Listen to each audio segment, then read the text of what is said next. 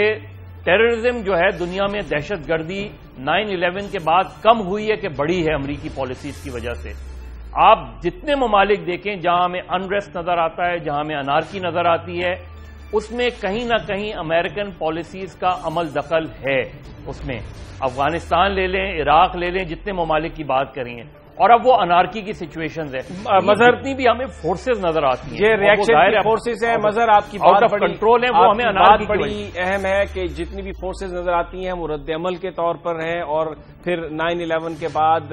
دہشت گردی میں اضافہ ہوا دنیا میں. اور آپ کا یہ کہنا ہے کہ یقیناً ہمیں کہیں نہ کہیں امریکن پالیسی جو ہے وہ اس کی ہمیں ایک جھلک نظر آتی ہے جس نے صورتحال کو ایگریویٹ کیا. لیکن بہت سارے لوگ یہ سمجھتے ہیں کہ ہم اگر اپنے گریبان میں جھانک کر دیکھیں، اگر ہم لوگ صحیح ہو جائیں تو کوئی بھی بیرونی طاقت ہمیں استعمال نہیں کر سکتی. اگر ہم ایکسپیڈینسیز اور اپنے چھوٹے چھوٹے مفادات کو سامنے نہ رکھیں اور اصول کی بنیاد پر بات کریں تو کوئی ہمیں استعمال نہیں کر سکتا. ناظرین، یہ تھا اس ہفتے کا آخری پروگرام. سوموار کو پھر آپ سے ملاقات ہوگی، تب تک اجازت دیجیے. اللہ نے کے بعد.